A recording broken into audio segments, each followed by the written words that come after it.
Vamos entonces a ver un poco lo que es el proceso de registro. Ya una vez descritos lo que son estas modalidades o estas modalidades de propiedad intelectual, insisto, hay más, pero bueno, hemos abarcado unas cuantas efectos de lo que vamos a conversar el día de hoy. Cuando nosotros estamos trabajando con este proceso, es un proceso bastante similar en muchos países, con algunas pequeñas diferencias. Claro, existen sistemas registrales, hay países donde uno va y puede registrar en 7 días. Por ejemplo, el caso de Aruba, es posible hacerlo, pero si ese registro uno lo hace allí y tiene algún tipo de diferencia, se agota la vía administrativa y tiene que ir por la vía judicial, lo cual hace sumamente costoso dirimir cualquier controversia.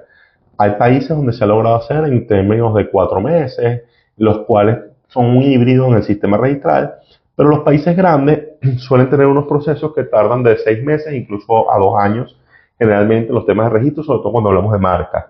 El tema de patentes es totalmente distinto. El tema de patentes es un proceso que puede ser mucho más largo. En promedio, una patente dura de 3 a 4 años para ser protegida. Tiene que haber cierta confidencialidad y mucha información durante este tiempo, pero una vez que tienes la protección del Estado, tienes una patente literalmente para ir al mercado y adueñarte de él.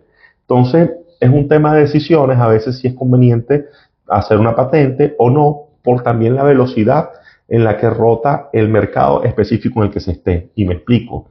Hay mercados tecnológicos que son tan dinámicos y tan rápidos que en 6 meses parece una eternidad y ya desaparece incluso la invención. Entonces, en esos casos tan específicos, quizás no vale la pena patentar. Pero hay mercados cuyo avance es mucho más paulatino, cuyo avance es mucho más lento, en los cuales tener una patente puede ser una buena opción o un buen planteamiento en los negocios.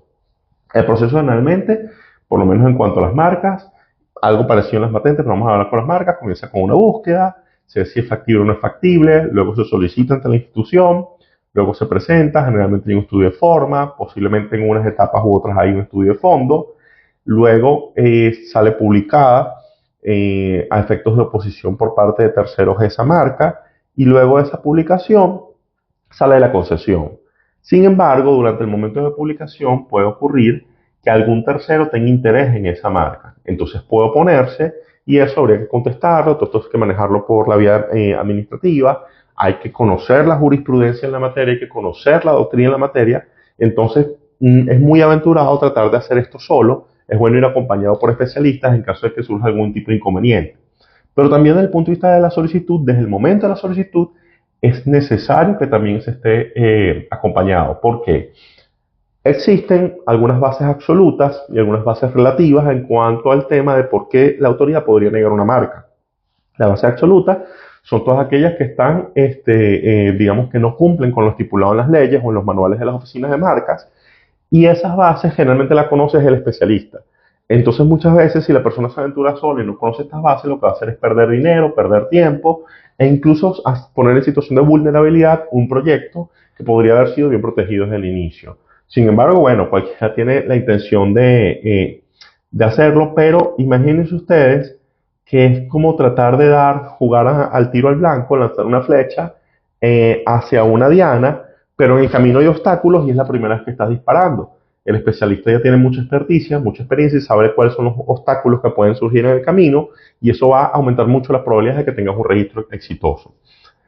Digamos, toda esta vía, el tema de patentes es muy similar, sin embargo, bueno, en vez de una publicación en prensa hay 3 publicaciones, el estudio de fondo no hay una restricción en líneas generales de cuánto tiempo pueda hacerse, a los 18 meses en la mayoría de los países es una práctica que se publica o se divulga la información de la patente, es decir, tiene sus particularidades, pero igual a la hora de una oposición hay que conocer la doctrina, hay que conocer la jurisprudencia, para poder atender si hay algún tercero que tenga, digamos, algún reclamo o si la propia autoridad considera que no debe ser otorgada.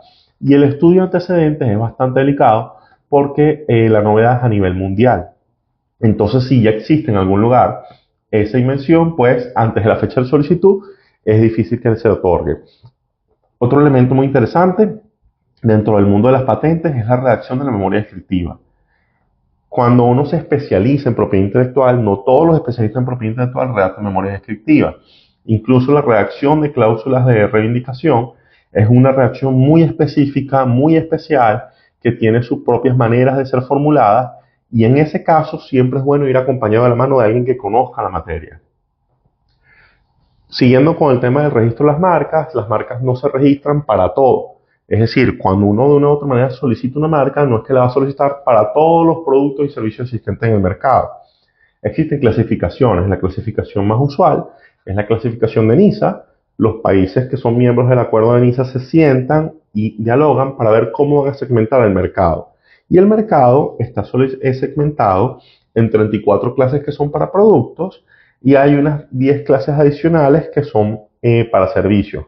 Además está el nombre comercial, que es el de los eslogans, está el tema del nombre comercial, que es para el nombre de los establecimientos, por digamos explicarlo de una manera sencilla. Entonces, cuando yo tengo un proyecto, es interesante que yo identifique desde el punto de vista de mercadeo cómo voy a comercializar, cuál es mi producto o servicio clave, cómo voy a distribuir mis funciones y en función de eso levantar un plan o una estrategia para poder acudir a hacer el tema del registro. Algo muy interesante entonces en este tema de esta clasificación es que, insisto, se ha tenido la oportunidad de estar en comités de NISA discutiendo cómo se clasifica esto y es sumamente técnico la manera en que se define, en qué aspecto o en cuál clase va un producto o un servicio dentro del tema del mercado, porque no es cuestión menor que estás dividiendo todos los servicios y todos los productos que existen en el mundo en unas 44 clases aproximadamente, 45 clases en las cuales ustedes tienen que elegir muy bien o seleccionar muy bien cuáles son las que van a necesitar para solicitar esa concesión al Estado en la cual ustedes tengan la exclusividad para el uso de ella, para distribución, comercialización y venta durante un periodo, en la mayoría de los países de 10 años, en el caso de Venezuela 15 años, y que son renovables. Algo importante, la mayoría de los derechos de propiedad intelectual se agotan una vez culminado su plazo, pero el caso de las marcas es renovable el proceso.